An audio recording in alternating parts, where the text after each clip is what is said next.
Hello and welcome back to the Ospreys Irie podcast, the podcast who, despite has been putting up amazing numbers, has not been called up to the Wales squad.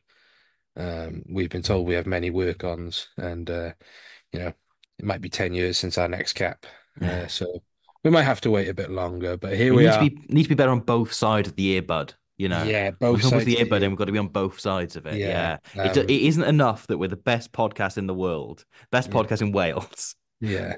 to listen to. To actually, if you talk back to the podcast, you've got to do more with it. That's what Jonathan Humphrey said anyway. Our podcast needs to have a better work rate. What work rate is, we don't know. We're still trying to find out.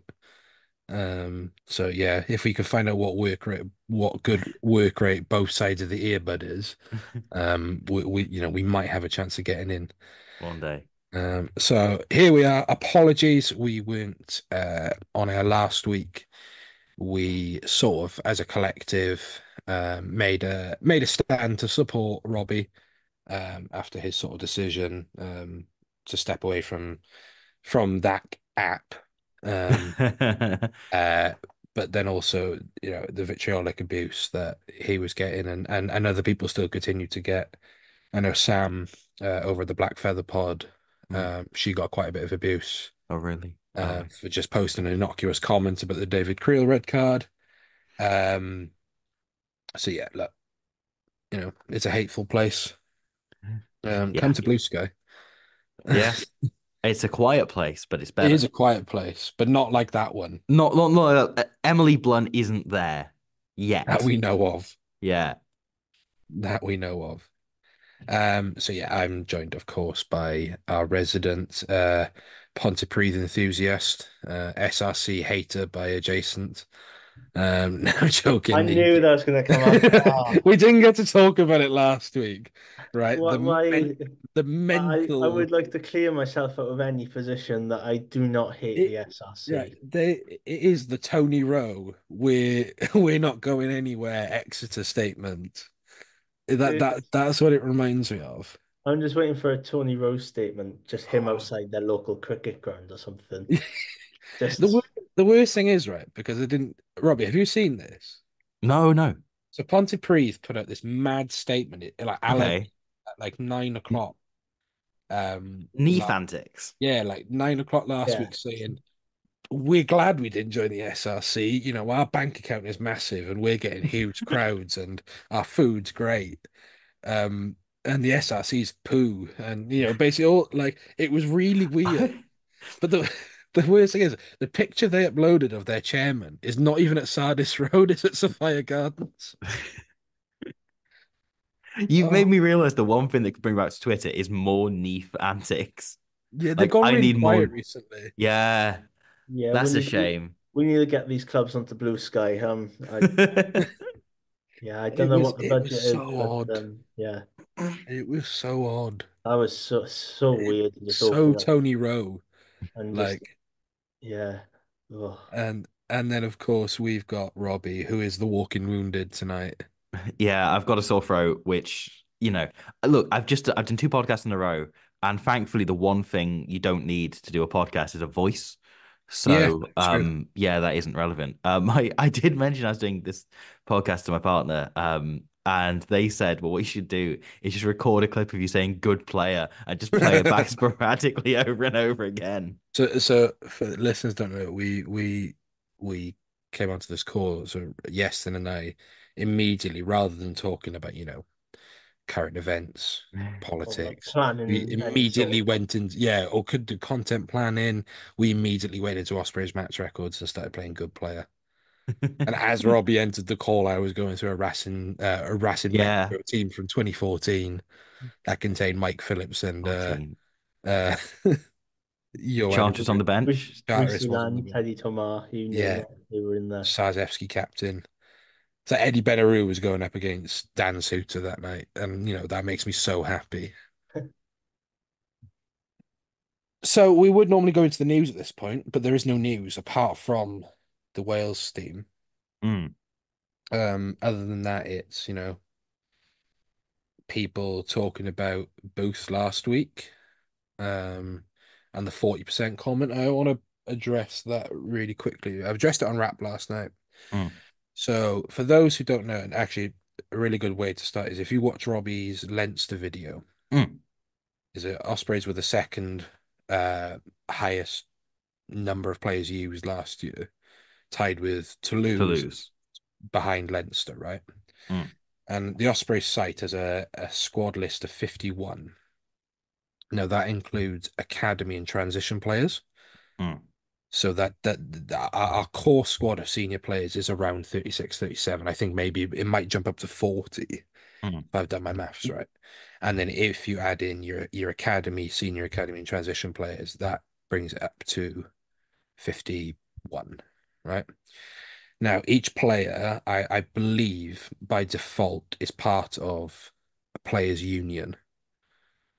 So in that case, Yeah, I'm assuming is a WRPA, right? And written into contract is that players after a certain amount of minutes have to have a standing down period. They have to. It's for player welfare. It's like when you work a job anywhere, you work over your allotted hours, you should get that time off in lieu. So mm, for me, I work for a rugby club. I work, so I worked a match on Saturday, so I get that 8 hours back. That's essentially how that works.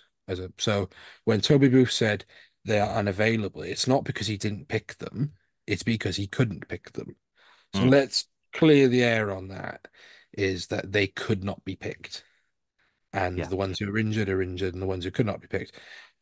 Likely they would have not picked them anyway, because when that block of fixtures came out, go into morally corrupt stadium wasn't high on the agenda, especially after coming from Bulls at home and Munster away before.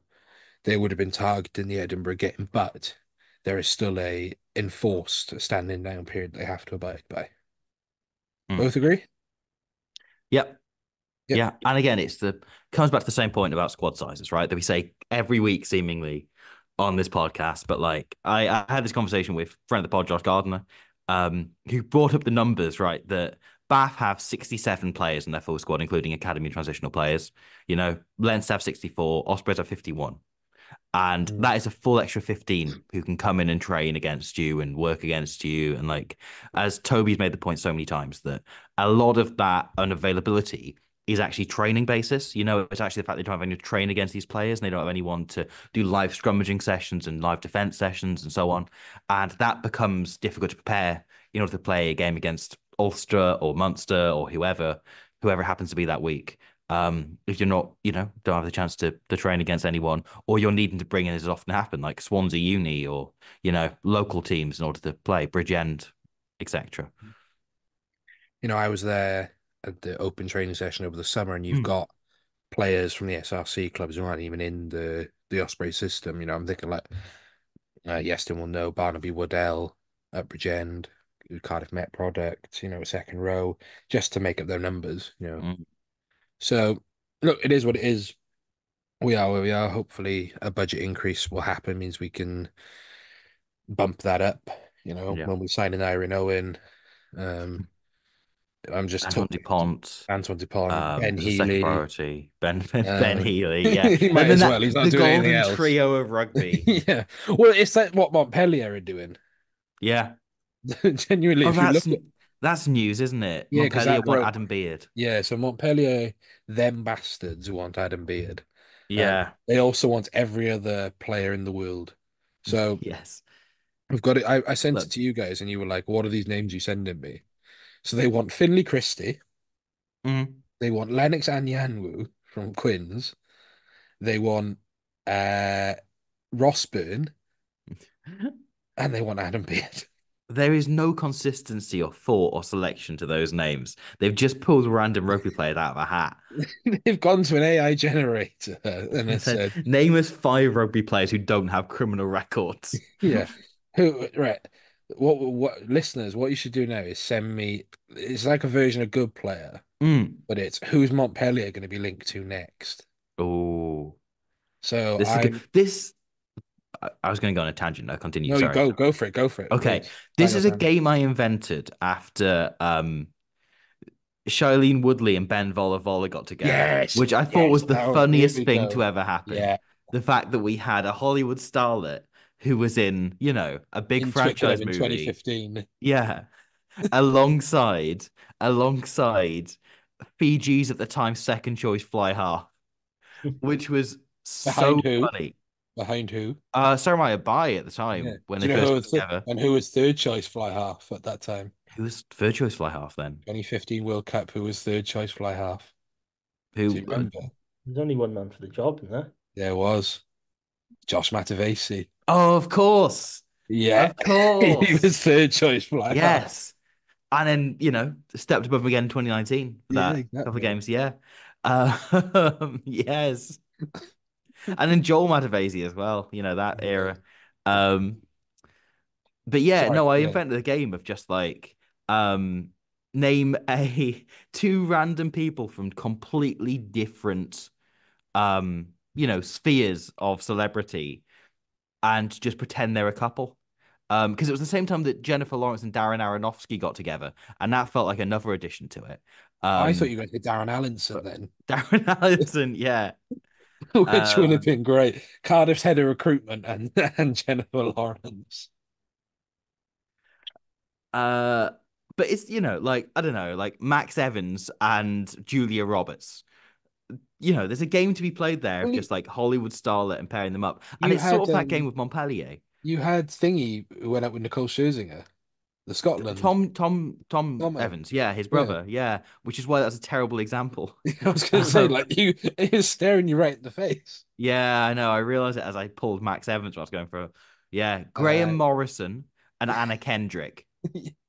um, Nick DeLuca and Scarlett Johansson. There we go. There we go. The game, look, it's a game that goes on forever. Phil It's a Godman. No, Phil Godman's unlovable. Um, hey, hey, hey. I've I watched think I more think Phil Phil Godman Godman and today. Reese Witherspoon would. Who's like the most Um, any one-dimensional actress I can think of? well, Orlando Bloom. Um, Rebel Wilson and Phil Godman. That's very good. That's a very good round. Because You've won. she just says Should the we? same thing every time, and so does Phil Godman. Uh, Point is, right? Adam Beard, we'll be ashamed to lose him. Really hope we Yeah, don't. absolutely. I think if you're Mark Jones, he's one you want to keep, Mm, and not necessarily from a playing point of view. Obviously, he's a fantastic player, but what I mean from he's one of them who he's 28 now, yeah. which is technically your prime, right? He could still be in that Wales squad if he wanted to for another 3, 4 years. He could conceivably go on to get about 80 caps Mm, less. Um, but just what he'll do for them young second rows yeah. Yeah. is just massive. And also, I'd love to see how a Mark Jones attack will use Adam Beard because we will conceivably get Adam Beard at 13 just for his distribution. Bring back the miss pass. I think we are clearly looking to build a team over the next few years, as is Mm. already happening around Dewi Lake, Jack Morgan, Morgan Morris, and now Dan Edwards is being thrown into that mix. And I don't think Adam Beard is one of those players, but I also think he is one of our most crucial players to make sure we don't lose. I think him and Owen Watkins, experienced heads who've been around, won international caps, and been starting for this club for the better part of 10 years, are invaluable. And to have them and their experience and having played in World Cups and what have you is huge, is huge. And we don't have the budget to sign and bring in one of those players when they'll have offers from elsewhere. So all we can do is hope to keep the ones that we produce. And Yeah, that's got to be the goal, is keeping hold of the likes of Adam Beard, who we've produced, brought through to being a British and Irish Test Lion. yeah. Yeah. Thank you, It's, James Ryan. yeah. I I Perhaps we I could go on the second lines tour. I screenshotted that bit from your Leinster Academy video, by the way. It's going to be one of my phone backgrounds that cycles through. I can just now put that all in because there's no consequence if I'm not on Twitter anymore. I Yeah. can just do a video on why Adam Beard is just But better than James right, Ryan. with the James Ryan thing, right? All their comebacks are, yeah, but he's won Champions Cups or he's won league titles and whatever. And then you just like, no, but Adam Pearce's been on a Lions tour But yeah, and is a if test Lion. and he's what made a World Cup semi-final. Yeah. You can do just as cheap. And Look, it's not even like, If James Ryan signed for the Ospreys, we would be worse than if like we lose Adam Beard to Montpellier, but sign James Ryan, we would genuinely finish bottom of the URC like we are at the minute. That would be it would be even lower. They'd merge in the Premiership teams and we finish 48th or something. I just remember the Lions tour when he came on, he played obviously that game against the Stormers, and Yeah, and he him was and Johnny brilliant. Hill looked like, John Eales and Martin Johnson, like reincarnated.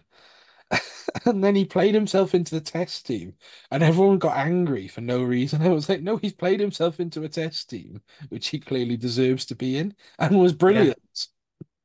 Like, Yeah, everyone got really angry by the day he got called up, because yeah, everyone just assumed that a second row from Ireland would be called up, and yeah, that was just the way that those months that month kind of panned out, and the joke that I still occasionally go back to 4 years later. I think about it on a day and the rolling piss that was boiled.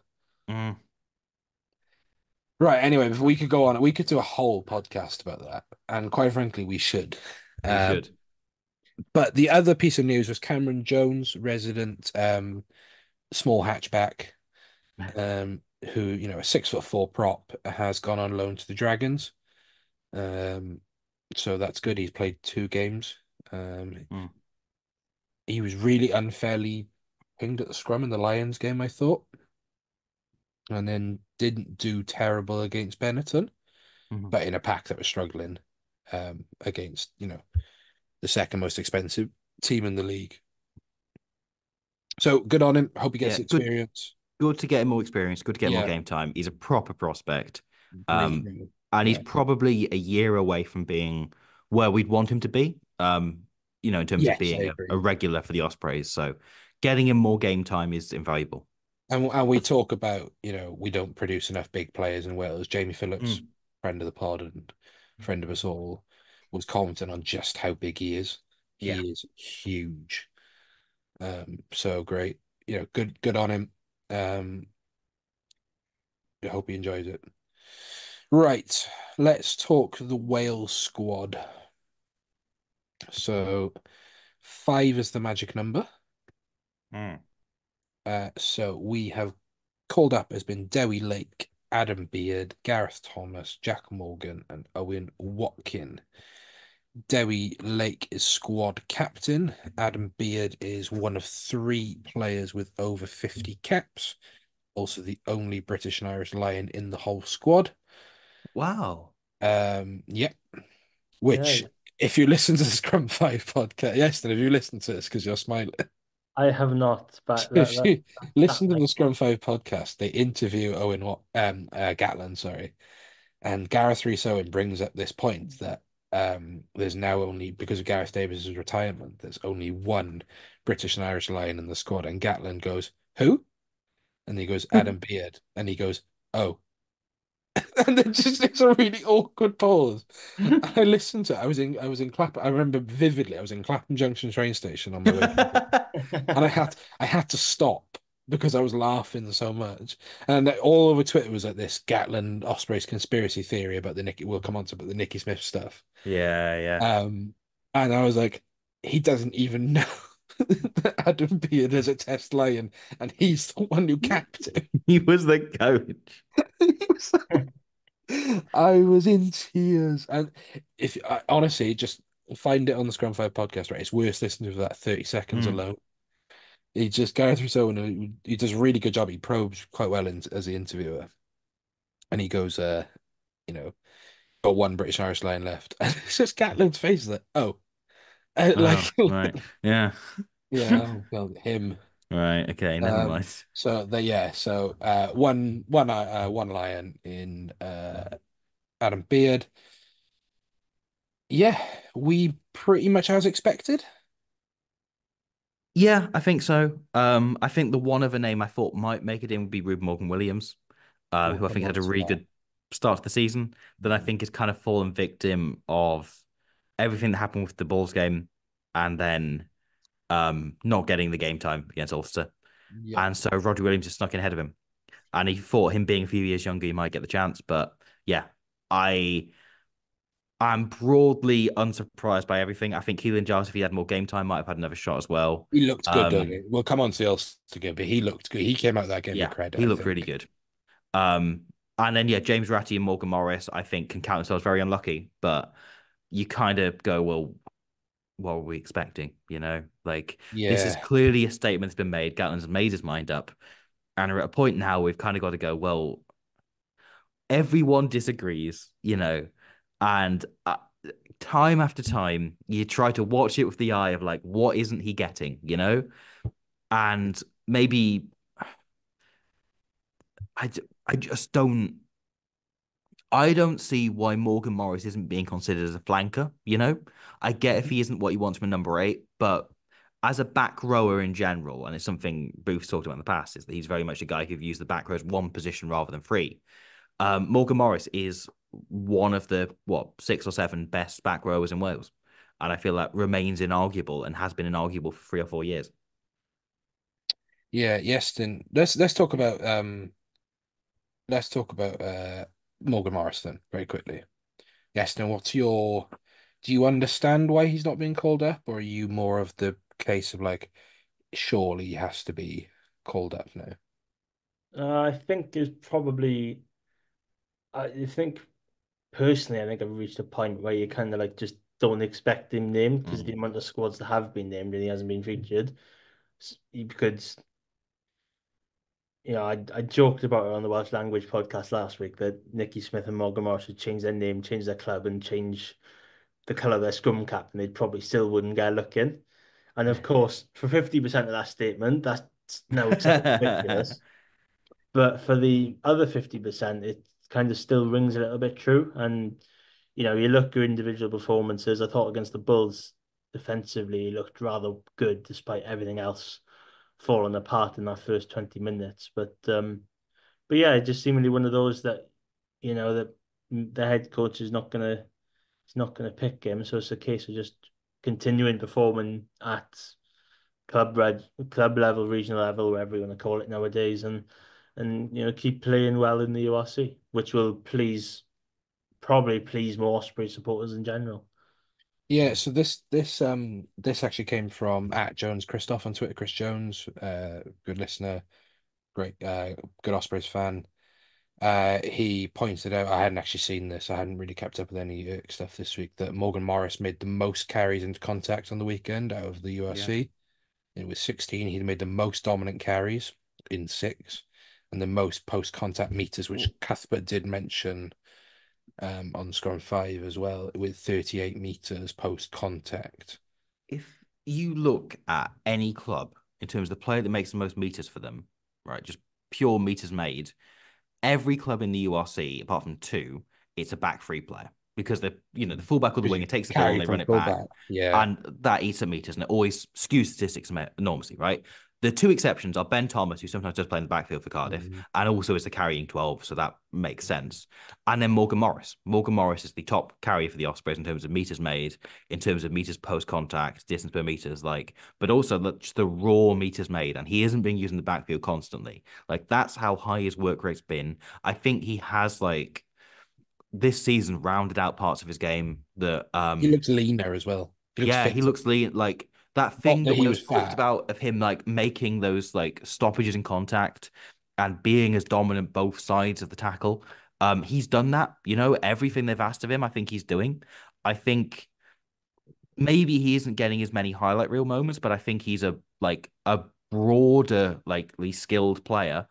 I just I again we go round and round on this, and this is there's almost a parody Ospreys podcast to be done that is just us moaning about Morgan Morris not being in the World Squad every single week. And you could do Mm. the same about with Bath fans, no, with Munster fans about Gavin Coombs, with Yeah. Gloucester fans against Zach Mercer, except they'd be wrong because Zach Mercer isn't any good at rugby.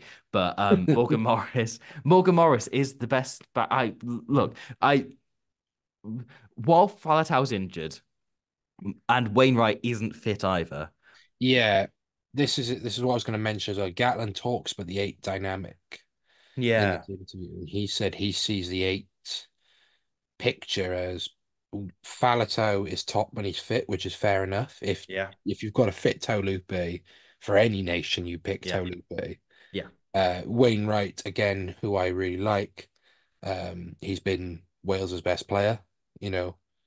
Mm, Um, then he sees Plumtree, and then he sees both of them. That's the eight dynamic he sees. And when you get to Plumtree, I'm like, if you had to play Plumtree there, I wouldn't mm. hate it, but he's a better Sure. six. I I think said I said this on rap. Tame Plumtree's been very good this season. Yeah, he In a has, way, but he's not last an year eight. I thought he got him almost by default because Yeah, he was a good enough athlete, and he was from New Zealand, so Gatlin picked him. And I think this year he's been genuinely good and justified those selections, justified being in yeah. the squad. But I think as a six for me, Yeah, yeah. I think he's I think primarily a six. I think he's a he six who can play eight yeah, and seven at he's push. big Tom Croft vibes for me. Yeah, yeah, Best way to describe Plumtree. And then both of them, and if you're starting both of them at eight, you're playing against Georgia or mm, something. Like that's to me, and that's no slight on um both of them as a player, who I think is a perfectly fine player. He's there because he can cover eight. He's not there yeah, as an eight. And I just think, well, you know, Wales have lacked front foot ball, they've lacked carriers, and you've got a man who's literally posting the statistics that you want, and you're not picking him. yeah. I think the stat last season, I think it's him and Kieran are the two players that draw in the most defenders. Mm, Like I think Morgan Morris always has two or three people on him because of the threat that he poses. It's stuff like that is frustrating. So let's talk Dewi Lake. Dewi Lake, yes. squad captain. Um, I thought was a gimme, right? I thought this was made sense, right? I thought if Gatland's going to go consistency, I thought Lake was one of the only people to come back from Australia with credit in the bank. Mm, A bit like, not that it was the same disaster, but Ryan Jones on the '05 Lions tour, came back a bet, with credit in the bank from the rugby public. I thought Lake did that. Um, and he's been really good to start the yeah, season. I think really understated good. Like, is not the barnstorming carries. I think his defense has been brilliant. yeah. His work rate has been so much better. Like if you watch, he tracks he tracks like a back rower, Mm, chasing, but chasing wingers, chasing outside centers, and then his darts have been amazing. You know, his darts have been up there. And Scott Baldwin said on the Welsh Rugby podcast last week that he sees Dewi as someone who can transcend up to top two hookers in the world, yeah. and I fully believe him.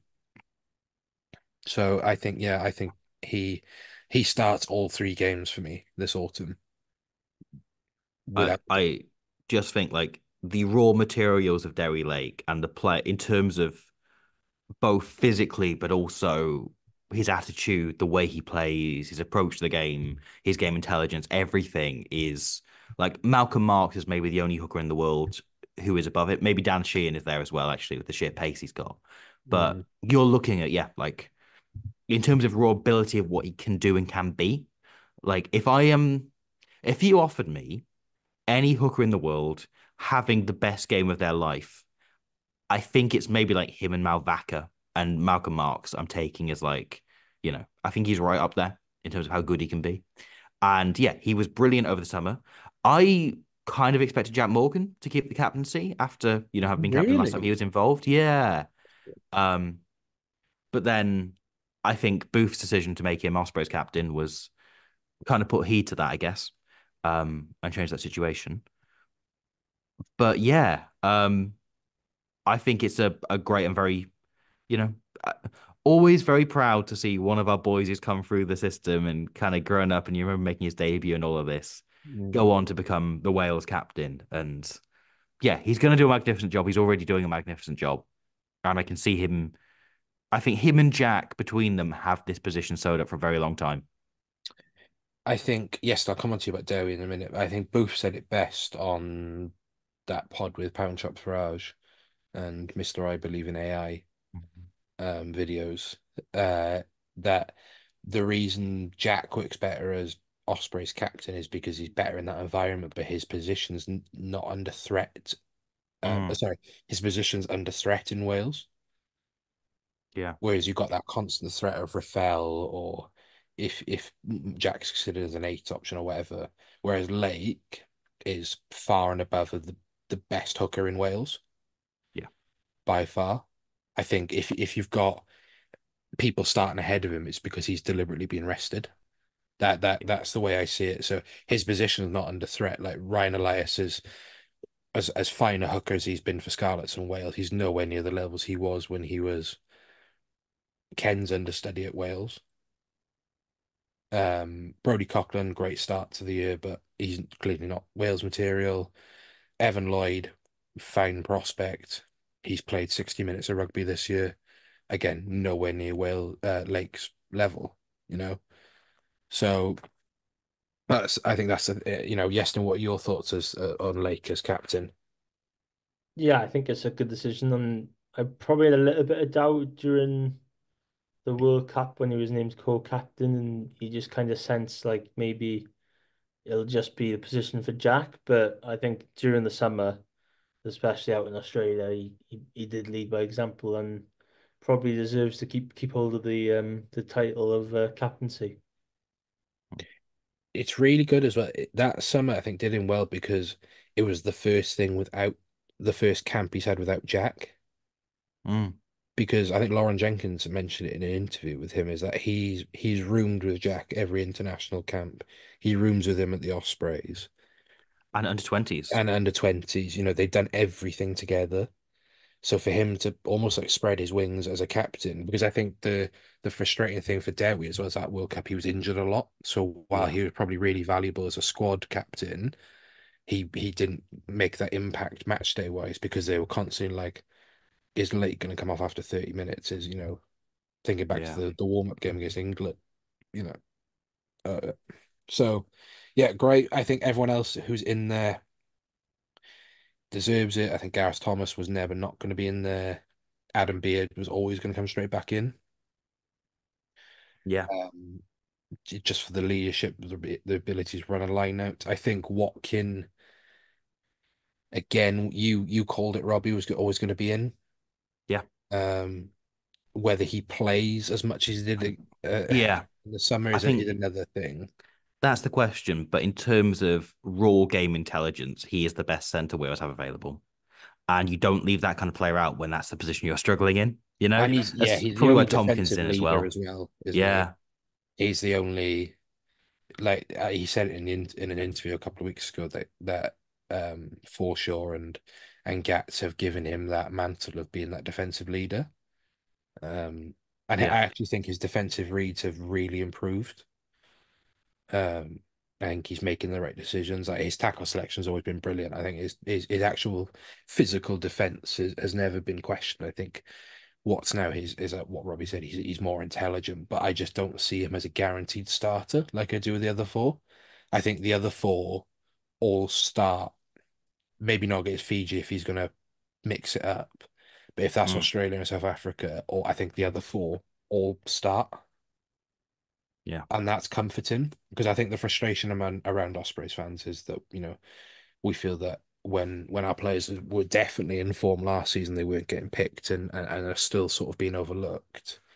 I think we need to celebrate the fact that we have got four genuine, maybe even guaranteed starters out of our five players. Whereas, how many of the seven from Cardiff or the eight from Scarlets or the 1,200 from Gloucester are going to start? That's comforting. And we, like I said, if you go, we've got the squad captain, we've got the one and only Lion. While our numbers are condensed compared to where they were just 2, 3 years ago, when we were getting 12, 13 in the squad. In fact, we went into the World Cup with 17 going in. I know that came down to like 10 at the end because everyone left, you know. mm, Um, where the numbers are condensed down and you see it on paper that we've got the same amount as Gloucester and Scarlets who, give them their dues, they're playing well, or Cardiff, things like that. It You have to celebrate the little wins as well. Yeah. he said that Hardy would have been called up if he'd played more, if he hadn't been injured. He's only played 2 games. Um, you know, we'll hopefully know more. Booth might reveal some more in the press conference this week, about maybe players that they've had feedback on, anyone on standby. As a wider squad, how do you feel about the wider squad, Yeston? Um, in terms of Wales selection, Ospreys players. Wales. Um, yeah, it seems interesting. Of course, I think the shock call-up was Roger Williams at 9, and it just seems that kind of everything's kind of in place from what it is. Give Freddie Thomas a call-up to cap him. Obviously, not do the mistake that Gatland did with Fire earlier on this year, and it'd be interesting to see how those, and you could probably include Owen Watkin in there as well. The players that people might not have down as your first choice team to play, maybe against Fiji, or maybe certainly in the bigger tests, to see how they react, and to see if they could get into the squads. It's really interesting to see how it all pan out. And compared to the summer, I think it's a lot stronger squad with players going back in. You've got two second rows who weren't there in the summer with Beard and Rowlands, and in times gone by, that was a very solid partnership. So will be interesting to see how they get on. Yeah. Um, I think the Ruben thing is again, I think it's frustrating. I still think that there's hope for Ruben to make that Japan tour next Yeah. year. Um, the frustrating thing is Gatland said for ages now we're investing in the future youth and blood in new talent, and then he calls up Rodri. And this is not a slight on Roger. I think Roger Williams is a fine regional player. I think he's genuinely really good as a I really player. like that selection though. Like I The know thing is, I'm not angry at it. he's I'm genuinely only not. got I know he's only got 3 caps, but he Yeah, has been around the block. With yeah, Gareth Davis going, you don't have a senior scrum half. You're exactly. probably looking at a situation with Ellis Bevan, who's got 3 caps. And then if you potentially put Ruben Morgan Williams ahead of him, who has no caps, Mm, um, you're looking at, and then Thomas, obviously, but yeah, you probably want to balance that team out a bit, and having him as a more sensible, kind of calm head, which is a role he's been playing really well at the Dragons. I really like that as an option, actually. I think it's an inspired choice yeah, that is bold. It reminds me a little bit of Pivac recalling Lloyd Williams after 43 years, yeah, but I I don't know. I really like it as a selection. Like it's one of the rare picks, and my kind of big criticism of the Gatland squads this last year is I haven't been able to tell what he's trying to do, beyond generically mm, picking young players. There hasn't been like a profile of it's something that's made the Morgan Morris, and this is in a video that will come out at some point on YouTube. But like when I look at the Morgan Morris thing, right, you list those 4 number 8s, they're all so different, the players you're considering at number 8. Like there isn't a clear profile of what he wants. With Roger Williams, I'm looking at that and going like, oh, there is. He's got an idea of how he wants to play. He wants like a conservative, sensible nine who can calm the game down in the squat and there. kicks really well. Yeah, yeah, and can run good support lines. Mm, Like he's got exactly what he wants there. He's got an idea of a scrum half. And he's gone, okay, the guy that fits that model closest is Rodri Williams. I don't care that he's 30 and he hasn't played Wales in 10 years. The mm, incredible stat is that Rodri Williams was last in the Wales squad the campaign before Gareth Davis won his first cap. And yeah, now he's recalled the campaign after he wins his last cap, which is incredible. But yeah, I don't know. I like that as a selection. I feel this is the Gatland squad post World Cup that I've been the most kind of encouraged by. yeah. Same I here. say, despite the fact that he included Nicky Smith, so like that's a step Yeah, forwards. let's talk right before we go into the Nicky rant that we're all gonna have, no doubt.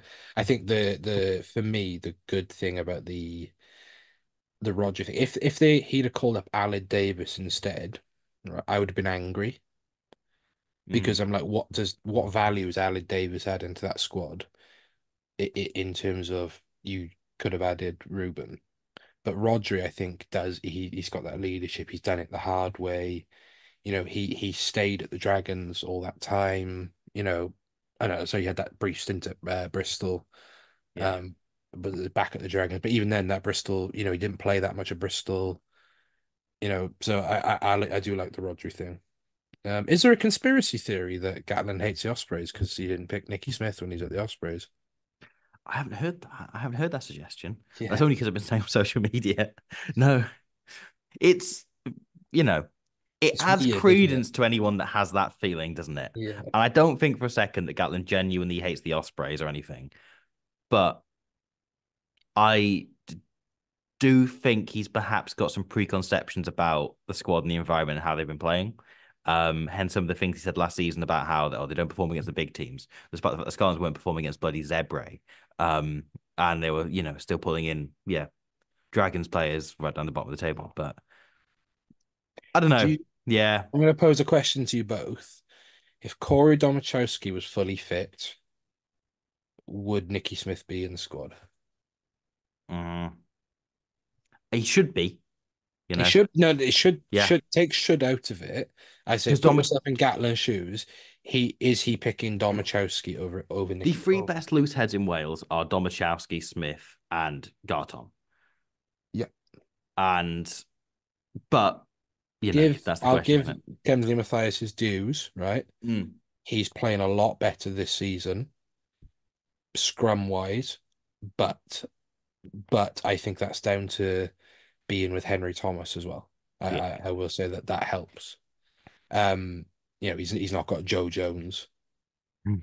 Um, but I pose this question on rap is I think for me, Gatland, if fit, his lucid options would have been Gartom, Domachowski, and Kempsey Mattress.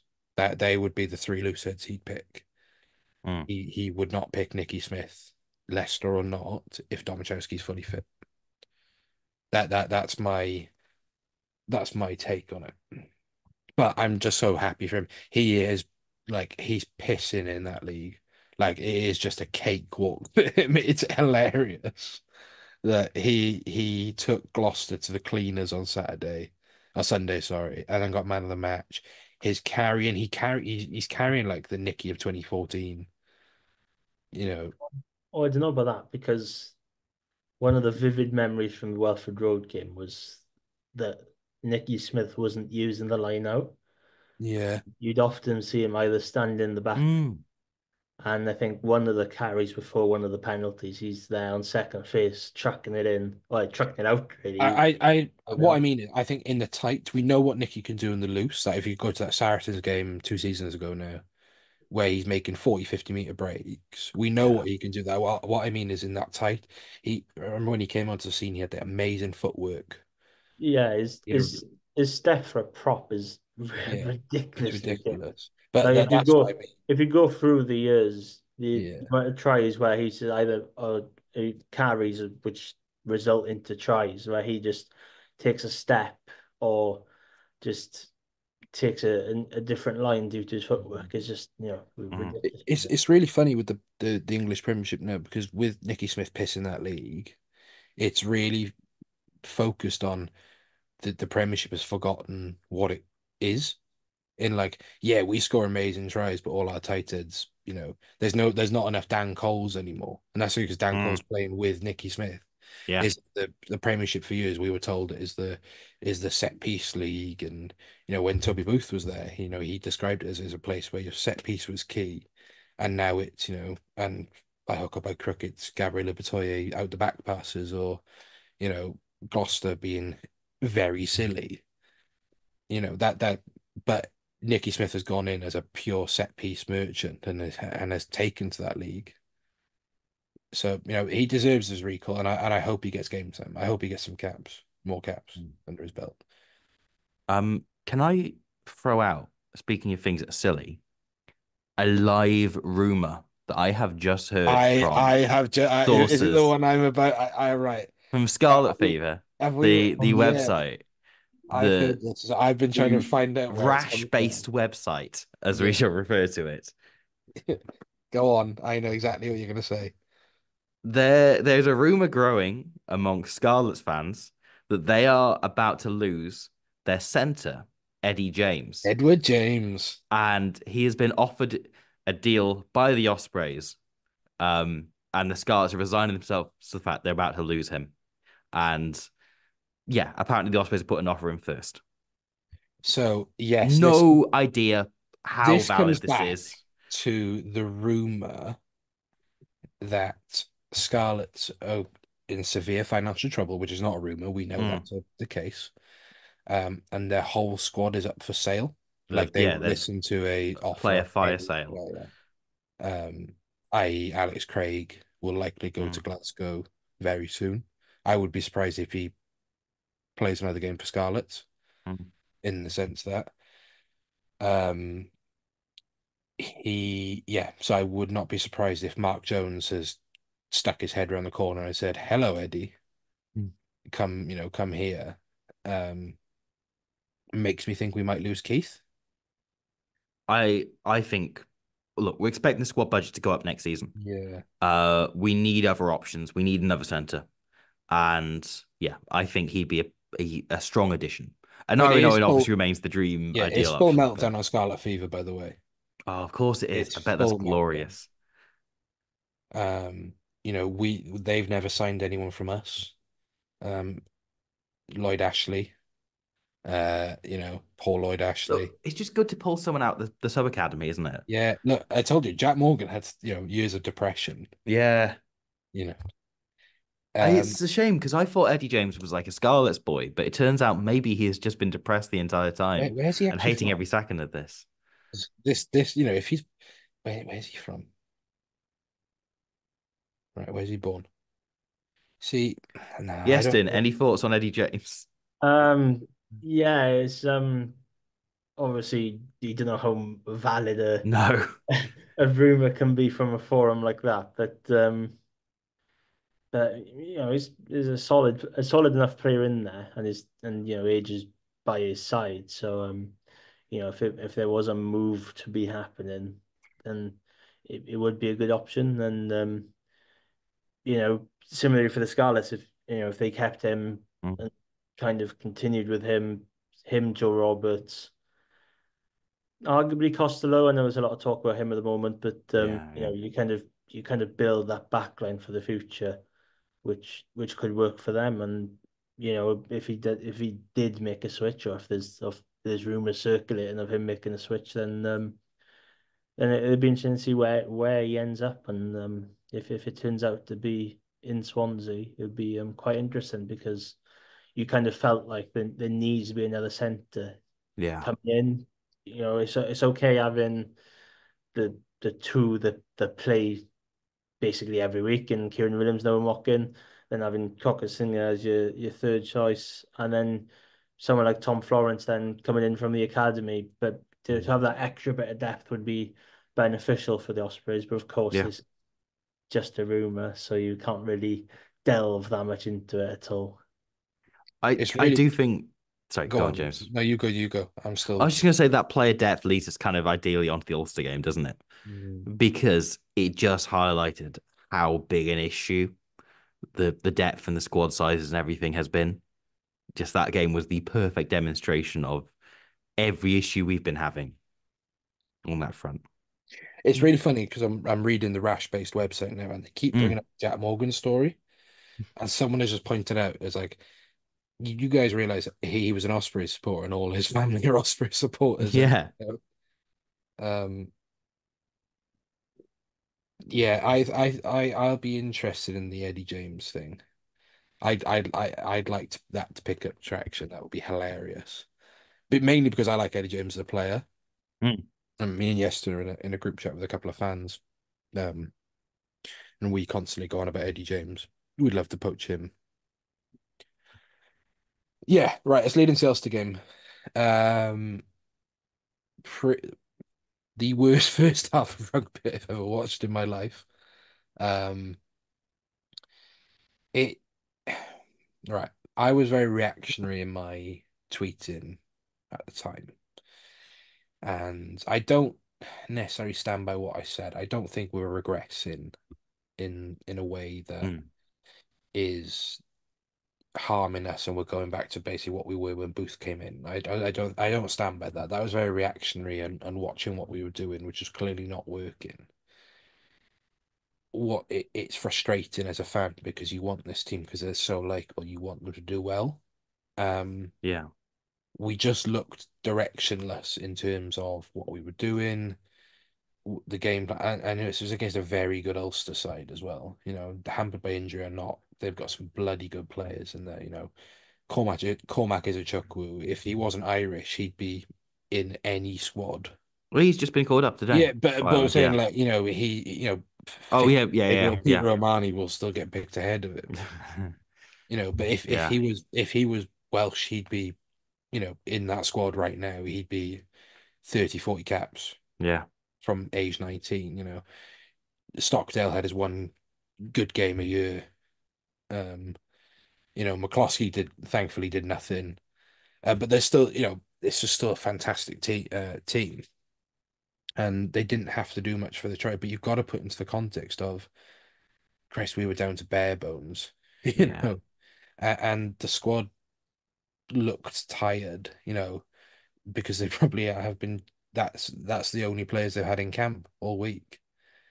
I dread to think who the traveling reserves were, Mm. if any. Do you know what I mean? That's where we were. So I think, yeah, first half was bad. I think the second half was better. I do. I think looking back at it, I think there was a lot more to like in the second half. There was Yeah. more grit. Um, I could see what we were trying to do. Um, but ultimately, you go 24, what is it, 17, 24 nil down in the first 25 minutes. You give yourself mountains to climb. Yeah. I think whilst watching it, it was a horrible experience. I never want to watch it again or go through a game much like it. And yet, with hindsight, I'm looking at it very differently, because that team that was put out included players who'd never played professional rugby before, had two second rows who'd never started at this level before, had a hooker playing at six. You can go over it endless times. And yeah, I do think there are enough positives in that performance. And ultimately, right, like I saw someone suggest that, like, with the number of injuries, should the Ospreys be just conceding the game and just accepting it as a walkover, right? That would have resulted in a 28-0 loss and a bonus point win for Ulster. Ultimately, it's a 24-point loss and a bonus point win for Ulster. So, like, they did stand up and do better than that. Um, and there was enough fight, and it's the sort of thing that we look back on, like, the early season in the booth and the Alan Clark era, and there were a lot of players who got game time in teams where they lost and then built in confidence slowly. And I don't think this was a kind of a lost cause spent game. I don't know. I think we learned some stuff about how the team plays best, as you said about them going back to what they look like. I think a big issue was the two centers and that playmaking kind of combination didn't work together. I thought with Owen Williams in at 12 plus Jack Walsh at fullback, there was no go forward whatsoever. And it looked much better once Tom Florence came in and started playing a kind of more playmaking role and carrying more. No, sorry, a more kind of dynamic, like roaming role, and carrying more. And I think it shows why Keith and Watkin both carry a lot of ball and are very direct. And it allows us then to use the two playmakers in usually Walsh and Edwards to play wider. And instead, when it was free playmakers, it just became very floaty and we were just throwing lots of passes that weren't going anywhere. And there was no kind of like dynamism to it. No one was actually Ulster going last year. forwards. Yeah, Literally what yeah, Ulster were doing last year yeah, against us, if you remember. yeah. And it just became there was too much playmaking and there was no actual going forward. And I think that became a huge issue. And yet I think we showed points that, if we can sort things like that out, right? And it's funny that the one time Owen Williams does carry directly into contact results in the red card, or the yellow card rather. Should have been a red. Yeah. Um, but yeah, I think there were signs of what we can do, signs that again, like we have got the three of the four most difficult games of the season out of the way early on. And yet we're currently sitting bottom of the URC, but I am much less discouraged than perhaps I would have been if you told me that'd be the situation at the start of the season. Like I think there's been something in every performance in every game that you can take away from it. Mm. And I I think again when you put everything in context, um, if we lose this weekend against Edinburgh, then I think you can be worried. Then I think something might be wrong. But as things stand, I think it's been almost luck of the draw, that's kind of landed us in some awful situations time after time. Um, and yeah, left us where we are. Yestin, what's your take on talk to me about Dan Jermaine and Reece Thomas. How do you think they went? Yeah, they went well. For debuts, especially in that situation away in Ireland, coming on when Ulster have the bonus point wrapped up is going to be very difficult for them. But they seemingly went okay. There was nothing disastrous that went wrong for them. So they went okay. And back to Robbie's point about the Mm, playmaker situation with the three of them all on the field at the same time, you kind of felt like when Williams went direct, similarly to his namesake, you kind of felt like things were getting better.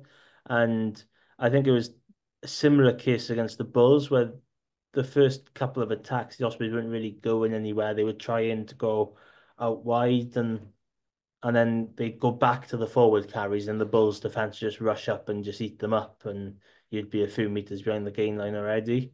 So there was that. And then it feels like the set pieces have flipped over opposites since last season. The maul is now kind of not being used in the way that they're playing out yeah. the maul quite a lot, where you could argue it's the strongest point for the Ospreys, where they've scored 2 tries in 2 games from, with Lake against the Bulls and Sam Parry last weekend. And then the scrum, they're trying to keep it in, trying to force the penalty. Like most good skirmishing sides would do, but it's kind of reached the point where that power has been neutralized and sometimes is going against the Mm. grain where the opposition are gaining dominance in that area of the game. So it'll be interesting to see how it changes over the next couple of weeks. Well, this week and then further on following the autumn tests where do they make that change of going back to using the maul when they are in very good opportunities and a case of just getting the ball out the scrum as quickly as possible to just to keep hold of the ball and or provide the platform to kick away Yeah. and gain territory. I think it's something about Dan Edwards that there is his decision making has come on enormously and he's very, very good. And it's like his decision making when the ball is in active play, I think is very good. But sometimes he needs to stand off a bit much. I think he calls more ball out than I perhaps think is always on. And that especially applies on first phase, It's He, the early Marcus Smith gambit yeah, yeah, where he not saying he's as good as Marcus Smith or whatever. What I'm saying is he thought he had to do it all himself. yeah, Especially if you look at them early England caps for Marcus Smith, where he was like, "There's this expectation on me that I have to do the things I was doing at 20s, or I do it." yeah, Smith yeah. was at Quinn's. I think that's what Edwards feels is expected of him. Mm. Um, Walsh had, for me, was our man of the match. If you take away Morris, I thought Mm. Walsh was really quietly excellent. Yeah. Um, I thought you could see Great Banks as a project. Yes. Yeah. I think if you give Great Banks a year to put on some muscle, I think between him, Ratty, and the Cuttons, you've got basically three hybrid sixes Yeah. And who are and you've all, got Will Griff as well. So and you, Will you Griff, hope yeah, if he ever comes back. everyone is fit. Um, uh, you could see the vision there. Mm. I think there's a player in there, I think, with Great Banks. I think I, it's too early for him right now. I thought Tom Florence was superb off the bench as Oh, well. he was I thought he was brilliant. absolutely He fantastic. looks Like, so much. You could see coming from Bridgend where they're doing yeah, well at the minute. He's just got that swagger. He's got a complete he he good looked a different player view. the last few years. He's Like looked like a guy with all the raw materials, no and he one, perhaps, no one saw that pass coming yeah, from Tom Florence. he that looked like the game where he is now ready. I think he's looked like he's playing up a level in the past few years, and he's incredibly talented. And that looked like the performance where you're like, oh no, he's here, he's here. I want to see more of him. I think he's earned it. I thought he was absolutely superb off the bench.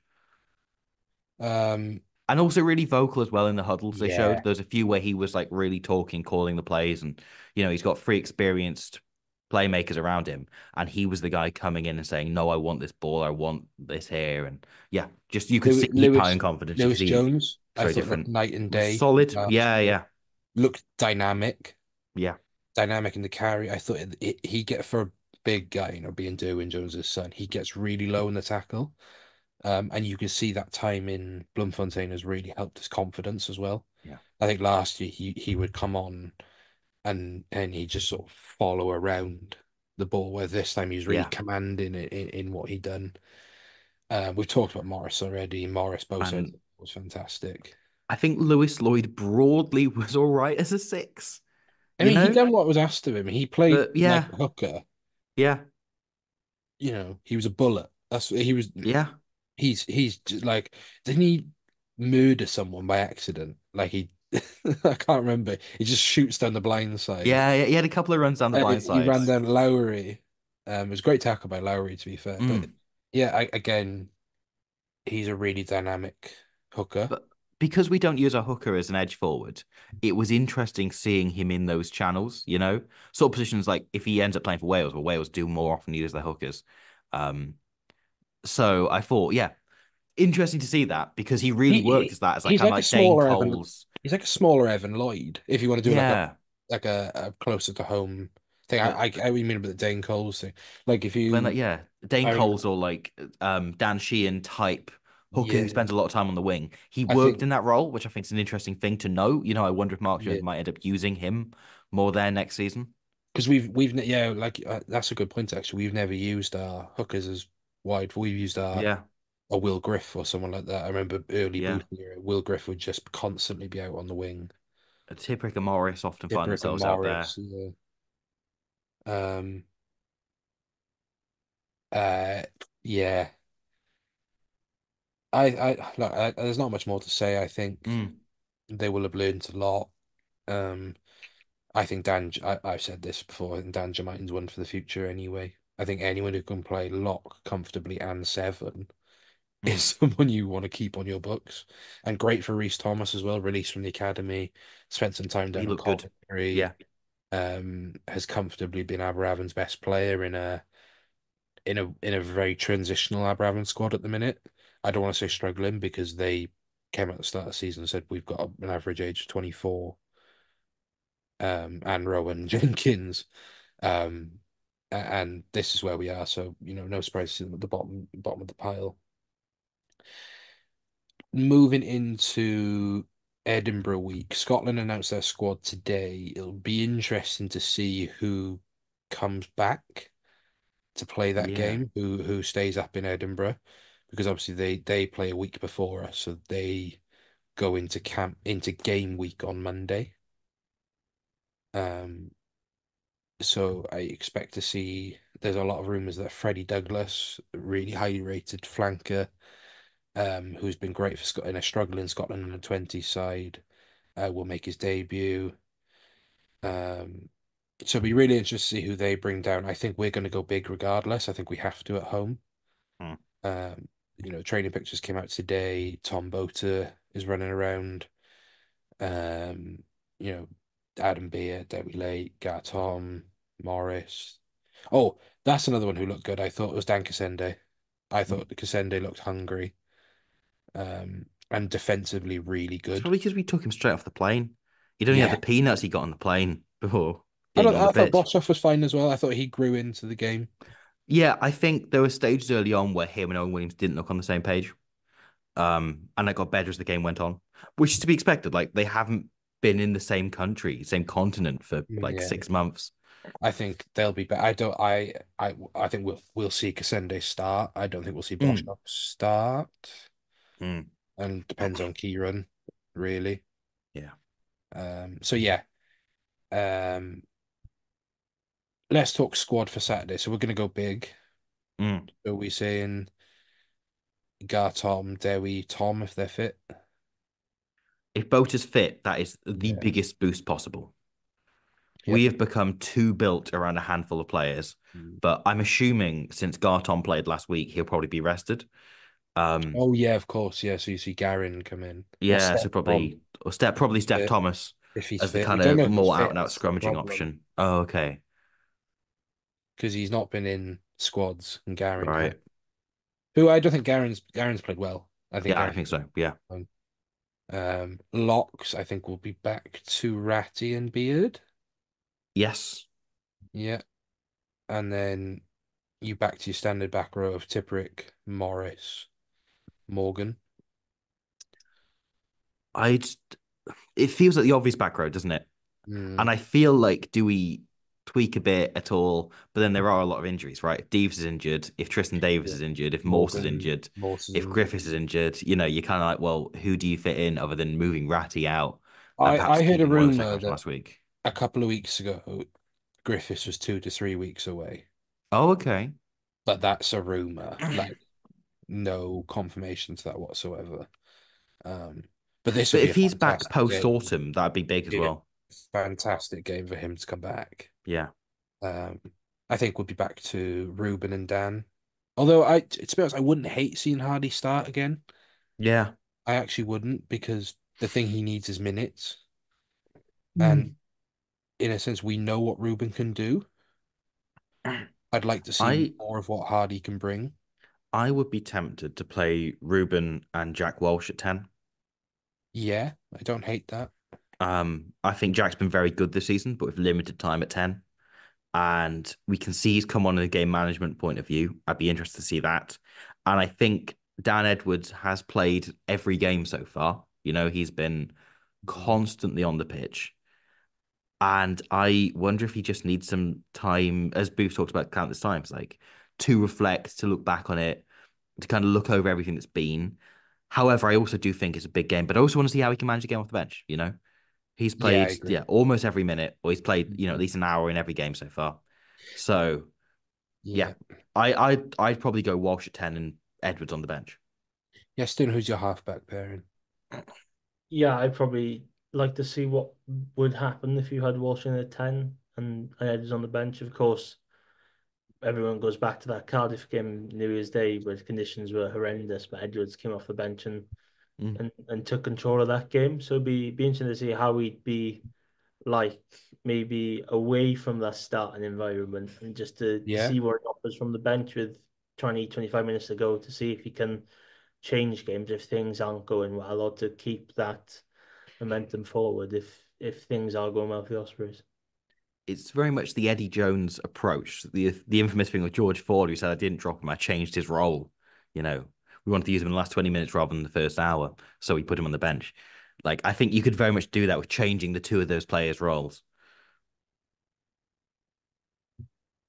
Mm. Centers is all interesting. I think if they're fit, you go Keith and Owen. Yes, I think you have to. Um, Um, I'd yeah. understand if Boshoff slotted in for one of them because I imagine they're probably both carrying knocks. But yeah, Mm, tried, tested, established. Allows for some continuity if you change in the 10. yeah. Wingers then Cassende, Giles, Yep. the standard. I think they both. I think for me that's going forward now. That's who you have to play Yeah. is I think Cassende. that's our first choice. Um, I think then uh Nagy at fullback. Yeah. If Hopkins is fit, I'd quite like to have a look at him in that team. Yeah, You maybe know? I think this could be a game for Hopkins. It depends who's at 10, really, Yeah. for Edinburgh. In that, Oh, yeah. I Yeah. think if you've got Ben Healy who has massive boots, I think they're not two strong kicking options. I think Nagy's the stronger kicker.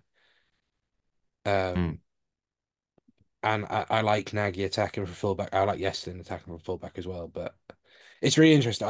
I think he'll go Nagy. I don't think Hopkins is 100%. mm.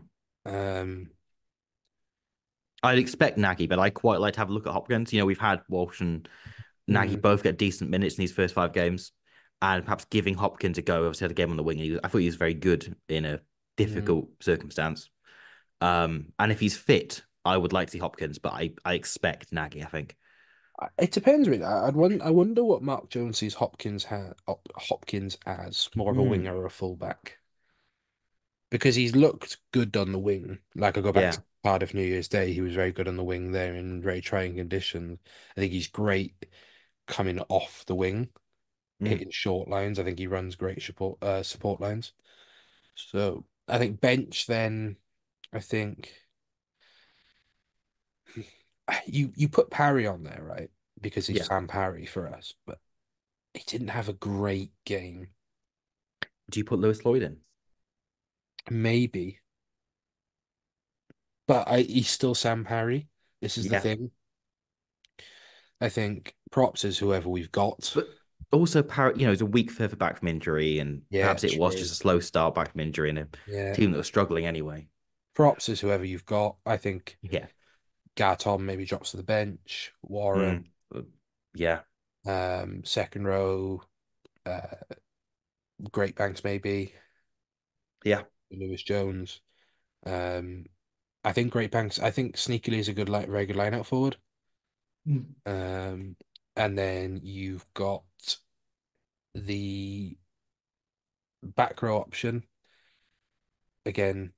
You probably end up going for Lewis Jones and Will Banks as the sixth Yeah, hold option. it out for a Will Griff maybe. Um, but yeah, even he might double down and go Dan Jermaine again for all we Yeah. know.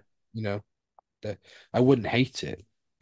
Because I think the back row that we have out has longevity to last 80 minutes. Mm. But equally, if you had to bring one of them off, you're like, okay, give Dan Jermaine 10 minutes at the end Sure. and tell him to hit rucks or tell him to carry. That's all. You're not asking him to be a game breaker in that sense. Mm. Um, One of Ruben or Kieran on the 21. 22, then you're saying Edwards. Yeah. And I think Florence at 23 then. Yeah. Yeah. I I agree. think I he's think earned that spot. played his way into 23.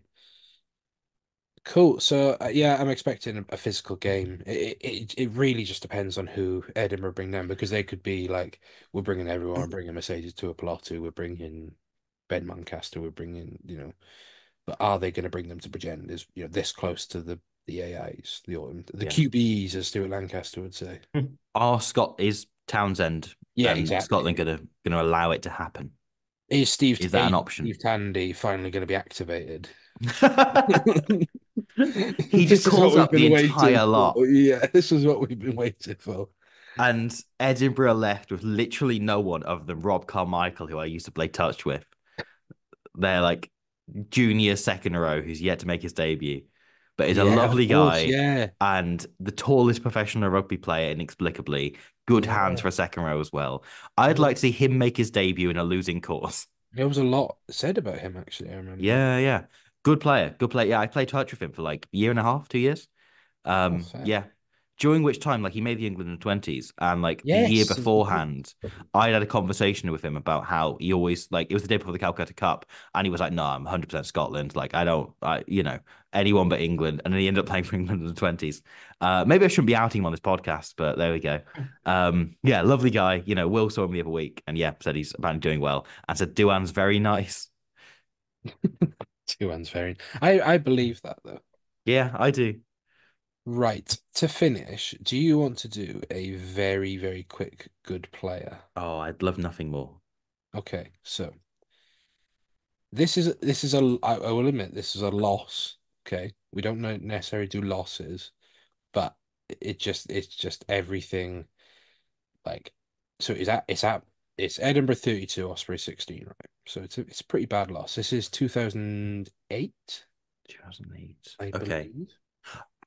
Was this okay? Okay. Go on. Was it like a really controversial Edinburgh try There might have been, but late on? it's at BT Murrayfield with Okay. 2,500 people there. Sorry, Wow. 2,500 people in Murrayfield. 2,600, sorry, in Two Murray 2,600. Well, that makes a difference. in Murrayfield. Um, so do you want both teams are very interesting. Do you want Ospreys or do you want Edinburgh first? I think we Let's- kind of have to go away side first, don't you? Okay, so we'll go Ospreys first. So Tommy Bowes at 15, Oh, yes. Christian Phillips at 14. Good player. Yeah, this would have been around the time he was called up as the youngest ever Yeah. Welsh player, wouldn't it? Start of the David hype. David Bishop at 13. Oh, Ty Bishes yes. at 13. Good player. 155-year-old Ty Bish at 13. We need a separate category of good players who are good player shit brother. Like Yeah. he is the lesser known brother of a great With player. 150-year-old Sonny Parker at 12. Oh, yes. Great player, Sonny Parker. The world's slowest winger at 11, Nicky Walker. Good Walker by player. name, Walker by nature. Matthew Jarvis at McLomu, 10. as it said in his Wikipedia. Yeah. Matt Jarvis at Matt 10. Jarvis, oof. I have Matt Jarvis' signature on there. I've mentioned it before when I went to that preseason friendly at Leeds, and the whole squad signed it. And there's one of them we couldn't make out for a really long time, and it's Matt Jarvis. I He's have still Matt playing. Jarvis's. He went to Connacht, like because he was Irish qualified. He played Him 24 and games for James Connacht. Loxton went to Connacht, and yeah, played a little bit. He then went to Nottingham, and he played for Nottingham for a while. He's part of the very small contingent of players that play for both Nottingham and the Ospreys Wasn't of he at my Pula people. yesterday? Yeah, I believe he spent a good few years there as I well. think I think actually he's coaching. I think I saw him. He's coaching somewhere because I was looking at some team recently and I saw they're coached by Matt Jarvis. I want to say he might have left Pula. Hang Like on, end of last year. end of last season. Yeah. A young Reece Webb. Cool. So That's a contrasting halfback pairing. that is a very Yeah, constant. Paul James at 1. That's pretty standard for this time. Ed Shervington. good player, decent Yeah. player. Craig Mitchell. Oh, good player. Pretty sure he's still playing now, actually, This for Connor this is He's a somewhere. he's a second row he's now, a isn't he? second row at Yeah, Tonner. Um, right. This is you thought the centre partnership was geriatric. Wait till you see the lock pairing. Oh, now we're talking. Philo Tier at 4. Whoa. Yes. With Lyndon Bateman at 5. I was watching Oh, that's the magical. game where we won our first Celtic League in Mm. '05, which was at Neath against Edinburgh, actually. Yeah, the Henson masterclass. Yeah, and Lyndon Bateman in that, there's one break he makes. He gets like stage fright, turns around with the ball in one hand and starts going like that to throw it. He doesn't know who to throw it to. Um, Philo at foot, like that's the proper aging number 8 going backwards yeah. into the second row. That's glorious. And then the back row, Steve Tan. But the thing was with Lyndon Bateman, right? He played Mm. 80 minutes, but came off at 80 minutes. Steve Tandy, Marty Holler, and Tom Smith. Oh, good back row, solid back Um, row. the bench then, Mark Breeze. Oh, Or Yeah, he's done a bit of coaching with Aberravon now, I bit of think. coaching, yeah. Kai Griffiths, the roller skating prop. good Um, Ryan Bevington, young Ryan player. Bevington, still Yeah, playing at Porthcawl. really young. How young would Ryan Bevington have been then? Reese Garfield, No memory of Reece no Garfield. memory of Reese Garfield. Jonathan Thomas, Rodri What's it? Wells, I remember him. So Ryan Bevington would have been 19 Wow. as a Well, at prop. 22, Ashley Beck. Wow, was Oh, this proper This must have been around his young? debut. Let's see where he made his debut. Um, He must be close to his debut here. Beck made his Osprey debut in 2007. So yeah, he was 17 when he made his debut. Yeah. So he was only 18 at the time. Wow. Wow. Okay, now here we go. Wait till you see this back line. This is, yeah. So we've got Chris Patterson at fullback. Yeah, standard. Good player. Yeah, good player. Mark Robertson. I don't remember him. Yeah, I remember Mark Robinson. Yeah, the winger. He was all right. He was all right. One Ben. of those wingers that never scored a try in his life. Yeah. The Harry Millard gambit. Yeah, yeah. Yoa Nicholas one. Ben Ken, so I don't remember at Ben all. Cairns. No, me and Will had a long running bit about Ben Cairns being injured as terrible news. It wasn't funny, but it amused us for a very Simon long time. He was all Webster right, Ben Cairns. Simon Webster at 12. at 11. Nick Oh, Simon DeLuca's Webster. at 12, sorry. Oh, Nick DeLuca. Nick Nick DeLuca's DeLuca, always at fine. 12. Yeah. Simon Webster was a good player, but like he was an okay, decent winger and but because he'd scored like 4 tries in his career, Scotland of this era saw that as it's the second coming. It's the most important player in the world, and they like rushed him in back from injury to play 12 against the All Blacks once. Um, but like most notorious, but he would sell fingerless gloves to a professional rugby player. He started a business on the Yes, side. wasn't he a rep Yeah. for the company? So he sold fingerless gloves to professional rugby players. So like Brock James et al. All owe something to Simon Webster, namely like 20 quid for fingerless gloves. Um, Phil Godman at 10, of course. Decent, reasonable. Mike Blair, Good who, player. yeah, good player, boring player, Yeah, yeah, yeah. but then became like the most insanely, weird attack coach. He, did amazing things at Edinburgh and then was not a very good head coach. Where is he now? Where's Mike Blair now? Is he at Is he I think he's still Scotland? in, there? Is he still is it in there? the MLR? Didn't he take a step back and went back to assistant? Yeah. I thought he's in MLR. Unless he No, he's not left in to go to MLR. America. I thought he was still at Edinburgh, but I Oh, he's at could. Kobe Steelers in Japan. Oh, Oh, that makes sense. Yeah. yeah. Well, I was also looking at. Do you remember Greg Tonks? Good player, Greg Yeah, Tonks. exactly. One of He's at Rams. Right. One of 3 like professional rugby players in official Harry Potter canon. And the other two are Jim Hamilton and Stuart Hogg, which is not a good combination to be in with at But the minute. also So also also entirely tracks with the author. yeah, yeah, yeah. So like everything about that's become cursed. And somehow Greg Tonks, despite being the one at the start, you're like, really, Greg Tonks you're putting in there? Greg Tonks now is like, oh, he's the only person in that situation when J.K. Rowling wrote 3 Scottish rugby players into canon as being from magical families. Greg The Tonks. in Harry Potter canon, Stuart Hogg is has magic, and Jim Hamilton is distant relative of Hagrid. It's all bullshit. Brilliant. What an Um, awful woman. then so you go into then the front row is decent. I like the front row. Mm. Alan Jacobson, so you got Chunk, Oh, Ross great Ford, player. What a player. Yeah. Ross Ford, good player. And Jeff Cross, who I liked. I Oh, good liked Jeff player. Cross a Jeff lot. Cross. Yes. So the best thing about this game is players you haven't thought about in a very long time. Um, Sorry, I'm looking at Jim Hamilton's Harry Potter wiki page. Oh no. So it says Jim in 2014, Jim Hamilton, along with Kelly Brown and Stuart Hogg, came under suspect among wizarding circles of actually being a talented squib. There is no wizarding rule which prevents a squib from actually playing on a muggle team. The act of smuggling a squib into the team, which is the rumored mission of the WSSRU, which is the Wizarding Supporters of Scottish Rugby Union, is in violation of the International Statute of Wizarding Secrecy, which prohibits wizards from participating in muggle sports. I'm sorry, the WSSRU is a thing. It's got its own wiki page. That's very good. It's longer than Jim Hamilton's wiki page. Oh, so the only canon wizard in the Scottish rugby team is actually Stuart Hogg. Right, yeah. So maybe he's Okay. used to miss his court dates. Um, Sorry, I've got that's thrown me. Right. Speaking of Hamilton, Craig Hamilton at 4. Oh, yeah, vague memory. Yeah. Vague memory. Ben Gissing? Gissing? Maybe actually.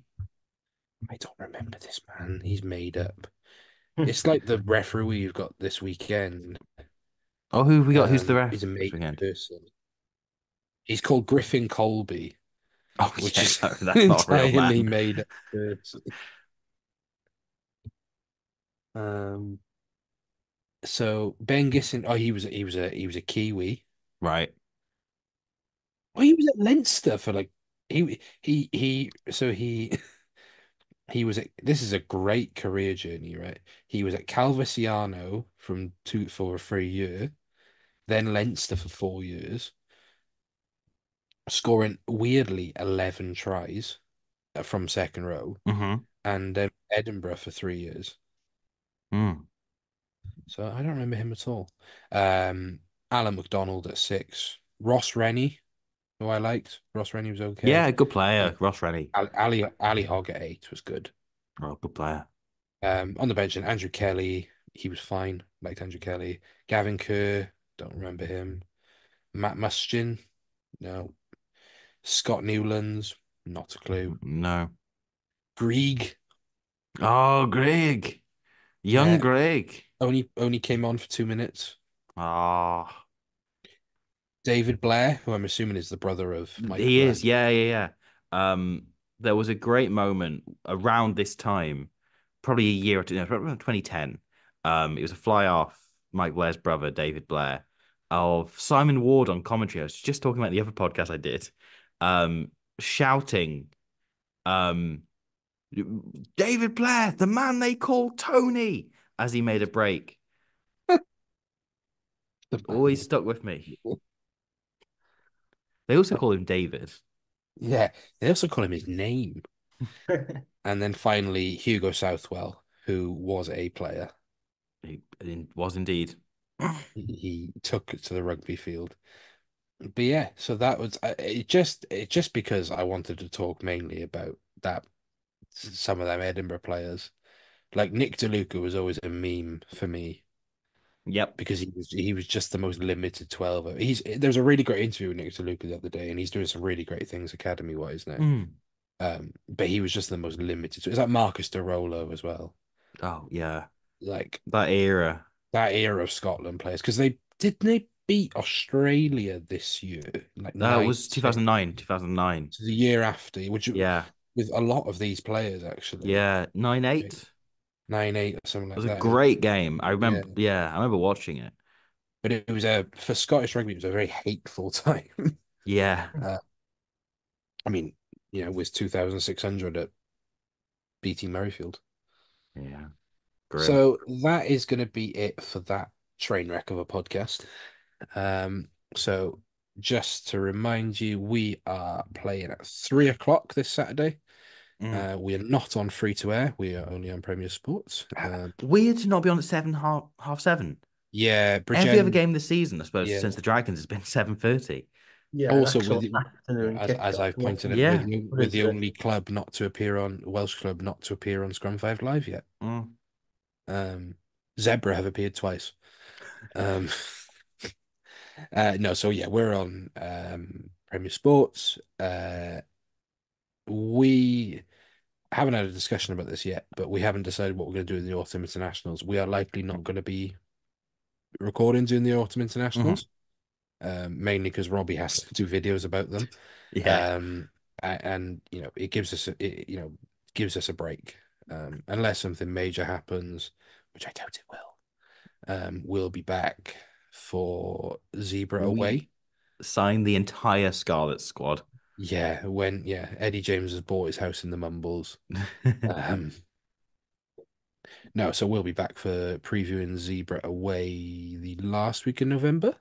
Yeah, there's next week as well. We can Well, work that out. We we can can work this work it out. out. We can work Yeah, this we'll out. work it out.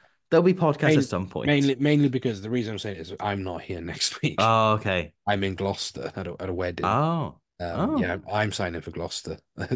They've poached me, the fifth region, Yet right? another, The yet another Gloucester, the Welshman Gloucester joining Erie. Gloucester. Um, so no, I'm at a wedding next week, so you guys can record, but I'll be pissed at a wedding somewhere. Um, so yeah, we won't record during the internationals mainly because there's nothing to talk about from an Ospreys point of view. We don't, as much as we'd love to give you an hour and a half of good player, we just don't have the time currently. But yeah, you can find us all on Blue Sky. Uh, Mm. so Robbie, your Squidge Rugby on there. Yep. Yestin, your Yestin underscore Thomas, or just Yestin Thomas? I am yes in 21 apparently. I don't know when I made that username up, but I just put 2-1 at the end of it. Don't know why, And but I think I'm James Reese on Blue Sky. So give us a follow over there. It'd be great to have some more Ospreys fans over there. Because when me and Yestin first signed up, because Yestin, did I give you the code? I can't remember if I did. I can't remember who it was. It was either you or someone else in the Twitter landscape, as it was. Um, it was just us and a load of Leinster fans. Yeah, Yeah. that was a dark It was period a for dark, dark all time. concerned. But yeah, so find us all on Blue Sky. You can find the Twitter account for the Irie at Ospreys Irie. I'll still be active on there for the pod. Robbie, you Mm, did a great video on Leinster thank you. Academy. You should go Yeah. watch. Yestin, you're doing some good stuff over at Ponte. Are you with them this weekend? I'm not sure what the fine details are yet, but hope so. You've been mooching around the Cardiff press box I've seen. Yeah, that was kind of a bit of a one-off, but I don't know if you Have you might. been banned? No, no, it's just it's just kind of it works out with fixtures. It's kind of like, all right, if Ponte are kind of playing this kind of that, and then if it's like a Friday night Freya, for example, and Mm. Cardiff are playing, and see if we can get. I sold Conor O'Shea some raffle tickets on the weekend. Wow. That's a very good thing to brag about, to be fair. Yeah, and he's a very lovely man. He's genuinely very lovely. Um, and as I said earlier, I was in a room with Al Cal. So my day's been brilliant. But yeah, that's us. We like I said, we don't know if we're gonna be back next week, but we'll see you when we see you. Have a wonderful time, all of you.